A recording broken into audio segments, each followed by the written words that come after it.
Hujan turun perlahan di sebuah desa kecil yang tenang. Di ujung jalan tanah, berdiri sebuah pesantren sederhana bernama Al-Hikmah. Disitulah tinggal seorang santri bernama Rian. Rian bukan siapa-siapa. Ia yatim sejak kecil, hidup sederhana, pakaiannya selalu rapi tapi lusuh, dan kesehariannya hanya diisi dengan belajar, mengaji, dan membantu di pesantren. Namun, ada satu hal yang berbeda dari dirinya. Tatapannya tenang, penuh keyakinan, seolah ia menyimpan kekuatan besar yang tak terlihat. Suatu siang, suasana pesantren mendadak ramai. Sebuah mobil mewah hitam berhenti di depan gerbang. Dari dalam, turun seorang wanita cantik dengan pakaian elegan, Alia. Alia adalah putri seorang pengusaha besar di kota. Ia datang bukan untuk belajar, melainkan untuk sebuah proyek sosial yang diwajibkan oleh keluarganya. Namun sejak awal, wajahnya sudah menunjukkan ketidaksukaan. Tempat apa ini panas, kotor, dan kuno, gumamnya sambil menutup hidung. Para santri hanya menunduk. Mereka terbiasa dipandang rendah oleh orang luar. Rian yang sedang menyapu halaman hanya melirik sekilas, lalu kembali bekerja tanpa berkata apa-apa. Sore itu, Alia duduk di kursi sambil memainkan ponselnya. Ia melihat Rian lewat membawa ember air. "Hei kamu," panggilnya. Rian berhenti. "Iya, Mbak." Alia tersenyum sinis. "Kamu santri di sini?" "Iya." "Kamu nggak punya cita-cita yang lebih tinggi? Atau memang cuma bisa jadi orang miskin di tempat seperti ini?" Beberapa santri yang mendengar langsung terdiam. Kata-kata itu menusuk. Rian tetap tenang. "Cita-cita saya sederhana, Mbak. Menjadi orang yang bermanfaat." Alia tertawa kecil.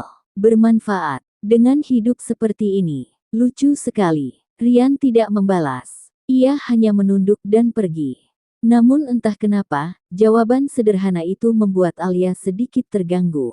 Hari demi hari berlalu. Alia semakin sering melihat Rian. Ia melihat bagaimana Rian bangun paling pagi, membantu semua orang, tidak pernah mengeluh, dan selalu tersenyum meski hidupnya jauh dari kata mewah. Suatu malam, listrik di pesantren mati. Semua menjadi gelap. Alia panik. "Kenapa ini? Nggak ada genset." Tiba-tiba, cahaya kecil muncul. Rian datang membawa lampu minyak. "Tenang, Mbak. Ini biasa di sini." Alia menatapnya kesal. "Biasa? Ini menyiksa." Rian hanya tersenyum tipis. "Kadang gelap itu perlu, supaya kita lebih menghargai cahaya." Alia terdiam.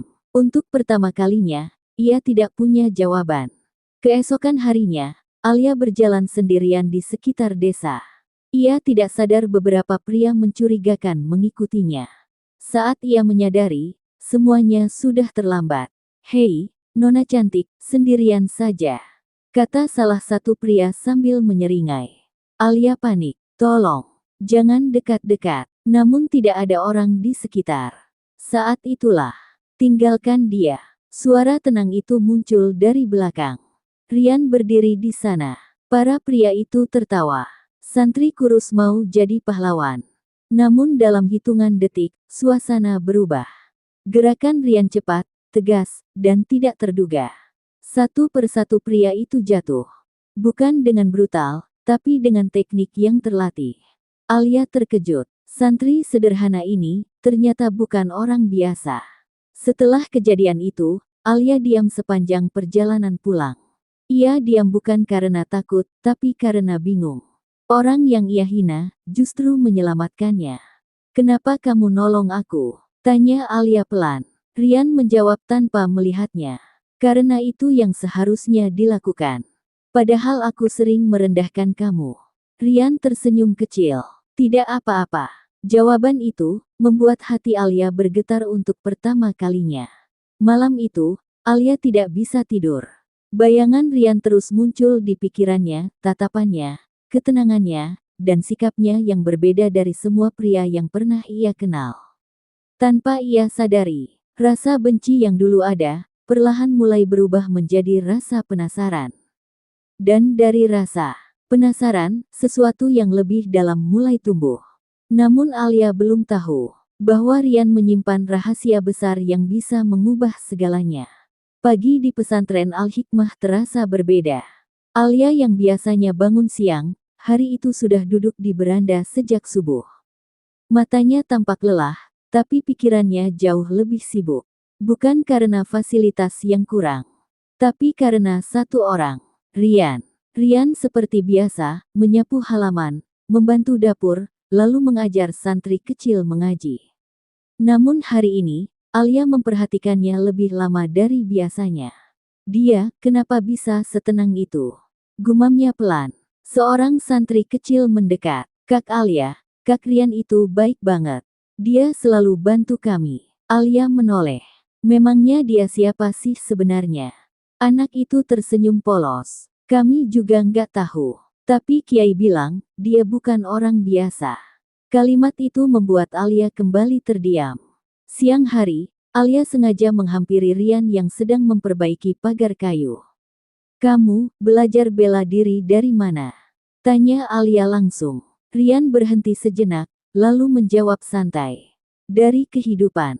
Alia mengerutkan kening. Jawaban kamu selalu aneh. Rian tersenyum tipis. Kadang yang sederhana justru paling sulit dipahami. Alia menatapnya. Kali ini bukan dengan sinis, tapi penasaran. Kalau kamu punya kemampuan seperti itu, kenapa tetap di sini? Kamu bisa hidup lebih enak di luar sana. Rian terdiam beberapa detik. Saya di sini bukan karena tidak bisa pergi, tapi karena memilih untuk tinggal. Jawaban itu membuat Alia semakin bingung. Malam hari, hujan kembali turun. Alia tidak sengaja melihat Rian duduk sendirian di serambi, menatap hujan. Untuk pertama kalinya, wajah Rian tidak terlihat tenang. Seperti ada luka yang disembunyikan. Alia mendekat perlahan. Kamu pernah kehilangan seseorang ya? Rian sedikit terkejut, tapi tidak menyangkal. Semua orang pernah kehilangan. Tapi cara kamu melihat hujan, beda. Rian tersenyum pahit. Hujan itu mengingatkan saya, bahwa tidak semua yang jatuh itu lemah. Alia terdiam. Kalimat itu terasa dalam, dan menyentuh sesuatu di hatinya. Keesokan harinya, beberapa mobil mewah datang ke pesantren. Orang-orang berpakaian rapi turun dengan wajah serius. Salah satu dari mereka langsung menemui Kiai. Kami mencari seseorang. Namanya Rian. Alia yang mendengar langsung kaget. Rian. Mereka siapa? Suasana mendadak tegang. Rian yang melihat dari kejauhan, hanya menarik napas pelan. Seolah ia sudah menunggu hari ini datang. Alia mengejar Rian ke belakang pesantren. Rian. Mereka siapa? Rian berhenti. Untuk pertama kalinya, ia tidak langsung menjawab. Mereka, bagian dari masa lalu saya. Masa lalu apa? Kamu ini sebenarnya siapa? Hening beberapa detik. Lalu Rian berkata pelan. Orang yang dulu, bukan seperti sekarang. Tatapan matanya berubah. Lebih tajam, lebih dalam, dan penuh kekuatan yang selama ini tersembunyi. Alia mundur selangkah. Hatinya berdebar kencang. Orang yang ia kira hanya santri biasa, ternyata menyimpan sesuatu yang jauh lebih besar. Saat Alia kembali ke kamarnya, pikirannya kacau. Ia mencoba menyangkal, tapi tidak bisa. Rasa itu semakin jelas. Bukan lagi sekadar penasaran. Bukan lagi sekadar kagum. Tapi sesuatu yang lebih dalam. Ia mulai jatuh cinta. Namun di saat yang sama, ia juga mulai takut. Karena semakin ia mengenal Rian, semakin ia sadar. Dunia mereka sangat berbeda. Dan mungkin, tidak akan pernah bisa bersatu. Di luar, pria-pria berpakaian rapi itu masih menunggu. Di dalam, Rian berdiri diam, menatap langit. Masa lalu yang ia kubur akhirnya datang menjemput. Sementara itu, Alia hanya bisa bertanya dalam hati. Siapa sebenarnya Rian? Dan apakah perasaannya akan berakhir bahagia, atau justru menjadi luka? Langit siang itu mendung, seolah tahu sesuatu besar akan terjadi. Di halaman pesantren Al-Hikmah, suasana tegang.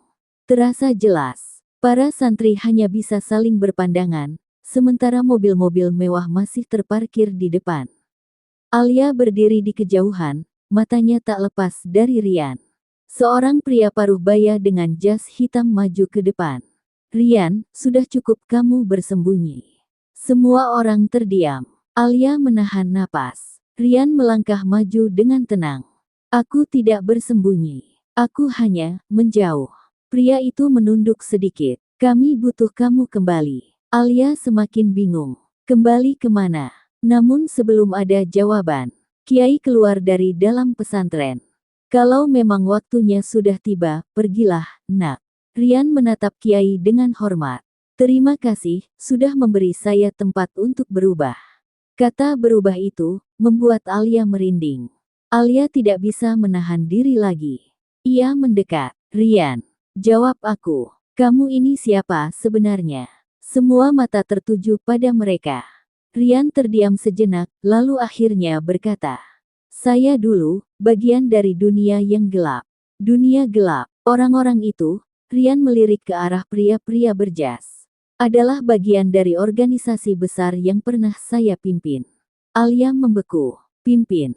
Maksud kamu? Rian menatapnya langsung. Saya dulu, bukan santri. Saya adalah orang yang ditakuti.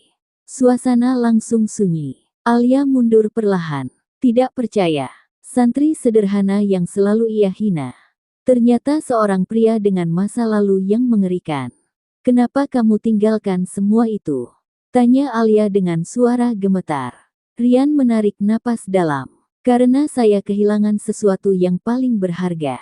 Apa itu? Rian menatap langit. Keluarga.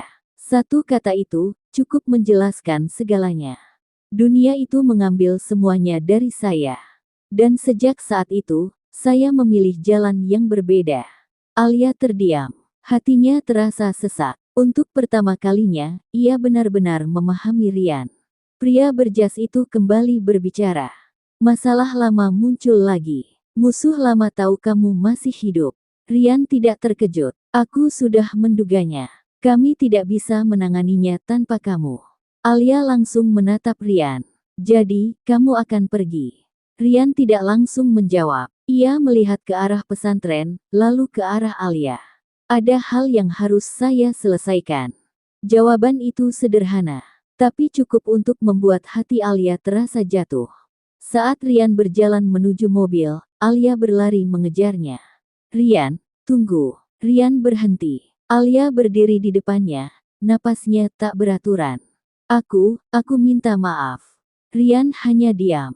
Aku sudah salah menilai kamu. Aku hina kamu, aku merendahkan kamu.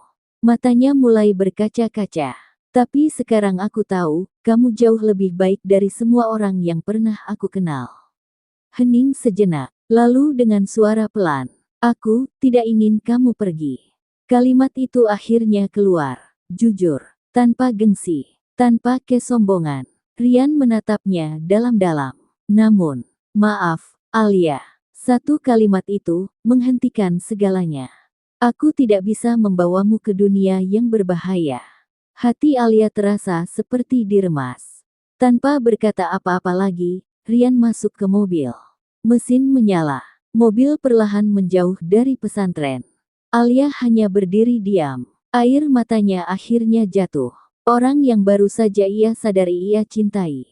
Pergi tanpa ia bisa menahannya. Debu jalanan perlahan menghilang. Pesantren kembali sunyi. Namun bagi Alia, semuanya sudah berubah. Ia tidak lagi melihat dunia dengan cara yang sama. Dan di dalam hatinya, ia tahu satu hal pasti. Ia tidak bisa melupakan Rian. Sementara itu, di dalam mobil, Rian menatap keluar jendela. Tatapannya kembali dingin, tajam, seperti dulu. Dunia yang ia tinggalkan kini kembali memanggilnya. Malam di kota besar terasa dingin. Lampu-lampu gedung tinggi menyala terang, tapi bagi Rian, dunia ini terasa lebih gelap dari sebelumnya. Mobil hitam yang membawanya akhirnya berhenti di depan sebuah gedung mewah. Gedung itu bukan tempat biasa. Itulah pusat dari dunia lama yang pernah ia kuasai. Pintu terbuka. Rian turun dengan langkah tenang. Semua orang yang berada di lobi langsung menunduk. Selamat datang kembali, Tuan. Namun Rian tidak menunjukkan ekspresi apapun. Seolah gelar itu sudah tidak berarti lagi baginya. Pria berjas yang menjemputnya berkata pelan. Sejak Anda pergi, semuanya kacau. Rian berjalan tanpa berhenti. Siapa yang memulai? Arka. Langkah Rian terhenti. Nama itu bukan nama asing. Seseorang dari masa lalu Rian. Dulu, tangan kanan yang paling ia percaya. Sekarang, menjadi musuh yang paling berbahaya. Dia mengambil alih sebagian besar jaringan kita, lanjut pria itu. Dan sekarang, dia mencari Anda. Rian tersenyum tipis. Kalau begitu, aku tidak perlu mencarinya. Tatapannya berubah. Dingin, tegas, berbahaya. Sementara itu, di pesantren, Alia duduk sendiri di kamar. Matanya sembab, namun kali ini, bukan hanya karena sedih. Ada tekad di dalamnya. Ia berdiri, mengambil ponselnya, lalu menelepon seseorang. Ayah, aku mau pulang. Suara di seberang terdengar lega. Akhirnya kamu sadar juga. Papa sudah siapkan semuanya. Alia menarik napas dalam. Tapi, aku mau ikut menangani proyek perusahaan. Kenapa tiba-tiba? Alia menatap keluar jendela. Karena ada seseorang yang harus aku temui lagi. Beberapa hari kemudian, Alia kembali ke dunia lamanya. Gedung tinggi, mobil mewah, dan kehidupan elit. Namun kali ini, ia tidak merasa bangga. Justru terasa kosong. Ia berdiri di balkon kantornya, memandang kota. Rian, kamu ada di mana sekarang? Malam itu, Alia menghadiri sebuah acara penting perusahaan. Acara besar, penuh orang-orang berpengaruh. Namun suasana mendadak berubah saat sekelompok pria berseragam hitam masuk. Semua orang langsung diam. Mereka menunduk hormat kepada seseorang yang berjalan di tengah mereka. Langkahnya tenang, auranya kuat, dan saat wajah itu terlihat jelas. Rian. Alia membeku. Tidak percaya. Rian yang sekarang sangat berbeda. Bukan lagi santri sederhana, tapi seseorang yang berkuasa. Tatapannya dingin, pakaiannya rapi dan mahal, dan semua orang menghormatinya. Mata mereka bertemu. Waktu seolah berhenti. Alia ingin mendekat, tapi kakinya terasa berat. Sementara Rian hanya menatapnya sekilas, tanpa senyum, tanpa ekspresi hangat seperti dulu. Lalu, ia berjalan melewati Alia begitu saja. Seolah mereka tidak pernah saling mengenal. Hati Alia terasa hancur. Rian, kenapa kamu jadi seperti ini? Malam itu menjadi awal dari segalanya. Alia akhirnya masuk ke dunia Rian. Dunia yang penuh kekuasaan, bahaya, dan rahasia. Namun satu hal yang ia sadari. Rian yang sekarang, bukan Rian yang dulu ia kenal. Dan di balik semua itu, sebuah konflik besar sedang mendekat. Arka tidak akan tinggal diam. Dan ketika dua dunia bertabrakan, malam di ballroom mewah itu masih dipenuhi gemerlap cahaya. Namun bagi Alia, semuanya terasa redup. Tatapannya terus mengikuti sosok Rian yang berdiri di tengah kerumunan orang penting, dingin, berwibawa, dan jauh. Alia akhirnya memberanikan diri mendekat. Rian. Langkah Rian berhenti. Namun ia tidak langsung menoleh. Beberapa detik terasa sangat lama. Lalu akhirnya, ada urusan apa, Nona Alia? Ucapnya datar. Hati Alia terasa tertusuk. Nona. Suaranya lirih. Sejak kapan kamu panggil aku seperti itu? Rian menoleh pelan. Tatapannya tajam, tanpa emosi. Sejak kita berada di dunia yang berbeda.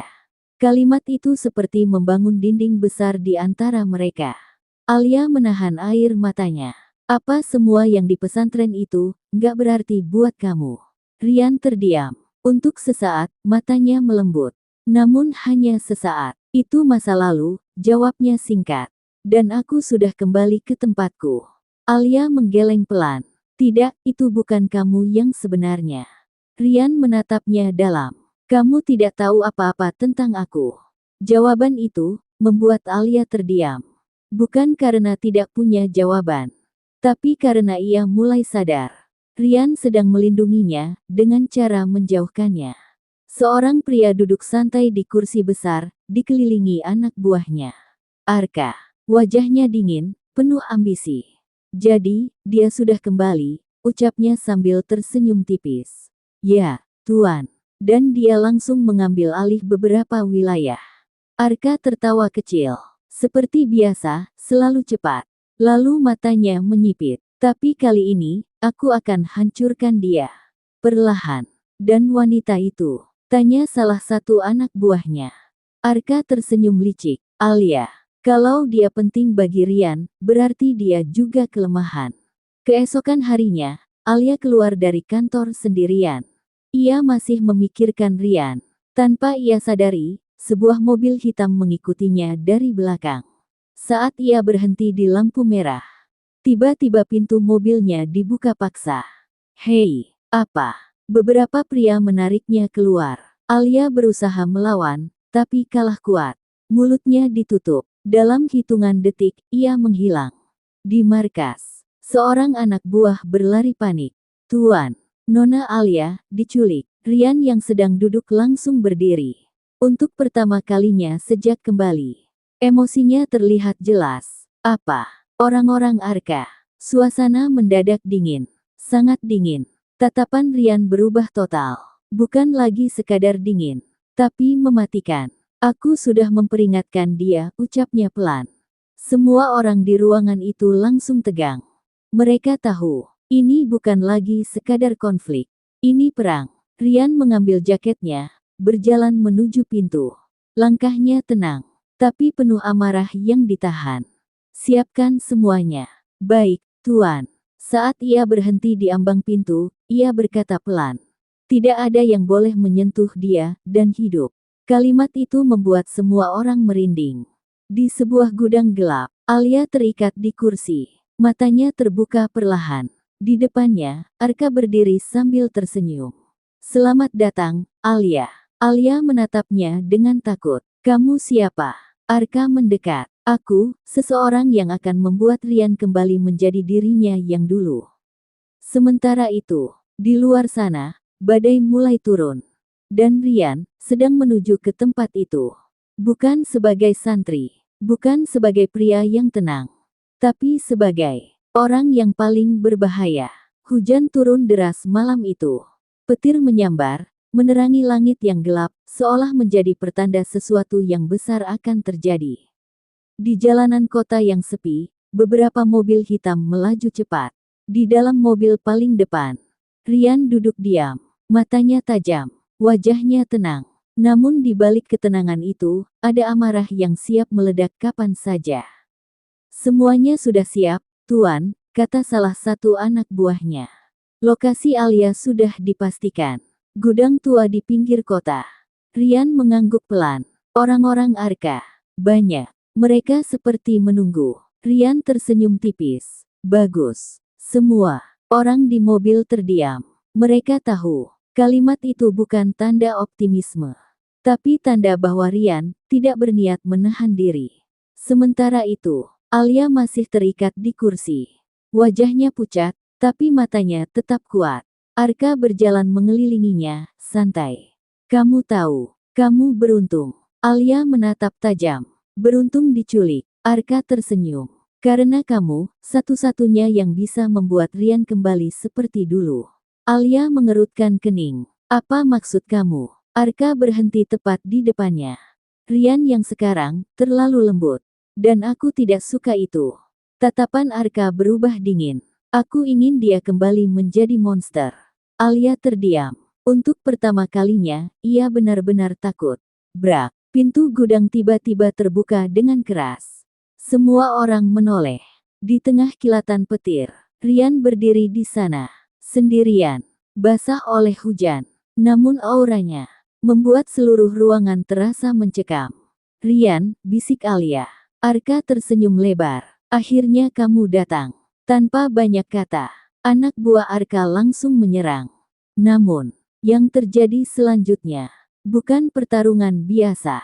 Gerakan Rian cepat, tepat, tanpa ragu. Satu persatu orang tumbang. Tidak ada ampun, tidak ada belas kasihan. Alia hanya bisa terdiam melihatnya. Ini bukan Rian yang ia kenal di pesantren. Ini seseorang yang jauh lebih berbahaya. Dalam hitungan menit, semua orang sudah tergeletak. Tersisa Rian dan Arka. Arka bertepuk tangan pelan. Luar biasa, ini dia Rian yang aku kenal. Rian melangkah mendekat. Lepaskan dia. Arka tertawa kecil. Masih peduli ya? Ternyata kamu punya kelemahan. Rian berhenti. Tatapannya berubah semakin tajam. Dia bukan kelemahan. Dia alasan kenapa aku masih menahan diri. Kalimat itu membuat suasana menjadi sunyi. Arka menyerang lebih dulu. Pertarungan mereka jauh lebih brutal. Cepat, keras, tanpa jeda. Dua orang dengan kemampuan luar biasa. Saling berhadapan. Alia menahan napas. Setiap detik terasa menegangkan. Hingga akhirnya, DUKK. Arka terpukul mundur. Namun ia tertawa. Bagus, tapi belum cukup. Ia mengambil pisau dan menyerang lagi. Namun kali ini, Rian menangkap tangannya. Dengan satu gerakan cepat, pisau itu jatuh. Dan, Rian menjatuhkan Arka ke lantai. Rian berdiri di atas Arka. Tangannya mengepal. Kesempatan itu ada. Ia bisa mengakhiri semuanya. Sekarang, selamanya. Arka tersenyum di bawahnya. Ayo, lakukan. Buktikan kamu masih seperti dulu. Hening. Beberapa detik yang terasa sangat lama. Lalu, Rian menarik napas dalam. Dan, mundur. Aku sudah bukan orang itu lagi. Arka terdiam. Untuk pertama kalinya, senyumnya hilang. Rian langsung menghampiri Alia. Mengikatannya dilepas dengan hati-hati. Kamu nggak apa-apa? Tanyanya pelan. Alia menatapnya. Matanya berkaca-kaca. Aku takut kehilangan kamu. Rian terdiam. Kalimat itu menghentikan segalanya. Di luar, hujan mulai reda. Polisi dan orang-orang Rian mulai berdatangan. Arka dibawa pergi. Tapi malam itu, sesuatu telah berubah. Alia berdiri di samping Rian. Tidak lagi takut, tidak lagi ragu. Dan Rian, untuk pertama kalinya sejak kembali, menatap Alia dengan hangat. Pagi datang dengan tenang. Hujan semalam menyisakan udara segar, seolah membersihkan semua luka yang terjadi. Di sebuah balkon gedung tinggi, Rian berdiri sendiri. Tatapannya mengarah ke langit yang perlahan cerah. Namun di dalam dirinya, ada keputusan besar yang harus diambil. Seorang anak buah mendekat. Tuan, semua sudah terkendali. Orang-orang Arka sudah diamankan. Rian mengangguk pelan. Bagus. Lalu, bagaimana selanjutnya? Hening sejenak. Rian menutup matanya. Aku selesai. Anak buah itu terkejut. Maksud Tuan, aku tidak akan kembali ke dunia ini lagi. Kalimat itu membuat suasana berubah. Tanpa Anda, organisasi ini. Cari pemimpin baru. Suara Rian tegas. Tidak ada keraguan. Sore harinya, Rian menemui Alia di sebuah taman kota. Tempat yang tenang. Berbeda dari dunia yang selama ini mereka jalani. Alia sudah menunggu. Saat melihat Rian datang, senyumnya muncul, tapi matanya masih menyimpan banyak pertanyaan. Kamu, baik-baik saja? Tanya Alia pelan. Rian mengangguk. Sekarang, iya. Mereka duduk berhadapan. Untuk beberapa saat, hanya ada keheningan. Alia, ucap Rian pelan. Aku sudah memutuskan sesuatu. Alia menatapnya serius. Aku akan pergi. Hati Alia langsung terasa berat. Pergi, kemana? Kembali ke tempat aku seharusnya. Alia langsung mengerti. Pesantren. Rian mengangguk. Aku ingin hidup tenang. Jauh dari semua ini. Air mata Alia mulai muncul. Dan aku. Pertanyaan itu akhirnya keluar. Jujur. Tanpa penahan. Rian menatapnya dalam-dalam. Kamu punya dunia sendiri, Alia. Dunia yang terang, yang bersih, dan penuh masa depan. Aku tidak ingin menyeretmu ke dalam bayangan masa laluku lagi. Alia menggeleng kuat. Aku nggak peduli dunia kamu seperti apa. Suaranya bergetar. Aku cuma tahu, aku nggak mau kehilangan kamu lagi. Hening. Angin sore berhembus pelan. Rian terlihat ragu. Untuk pertama kalinya, ia benar-benar goyah. Alia berdiri. Aku capek hidup di dunia yang cuma tentang harta dan gengsi. Aku sudah lihat, kebahagiaan itu bukan di situ. Ia menatap Rian dengan penuh keyakinan. Kalau kamu kembali ke pesantren, aku ikut. Rian terkejut. Alia, itu bukan kehidupan yang mudah. Aku tahu, tapi aku mau belajar. Belajar jadi lebih baik, seperti kamu. Kalimat itu menghentikan semua keraguan Rian. Beberapa hari kemudian, pesantren Al-Hikmah kembali seperti biasa. Namun kali ini, ada yang berbeda. Di halaman, Rian kembali menyapu seperti dulu. Sederhana, tenang. Namun kini, ia tidak sendiri. Di sampingnya, Alia mencoba membantu, meski masih kikuk. Ini pegang sapunya gimana sih? Keluhnya. Rian tersenyum kecil. Pelan-pelan saja. Alia cemberut, tapi akhirnya tertawa. Untuk pertama kalinya, ia benar-benar merasa bahagia.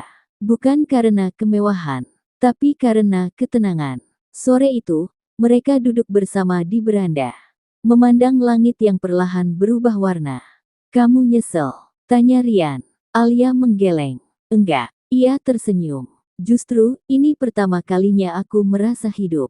Rian menatapnya. Dan untuk pertama kalinya, tanpa ragu, ia tersenyum lebar. Akhir cerita. Dari penghinaan, menjadi rasa hormat. Dari perbedaan, menjadi perjalanan bersama. Dari luka, menjadi cinta. Karena pada akhirnya, cahaya tidak selalu datang dari tempat yang terang, tapi dari hati yang mau berubah.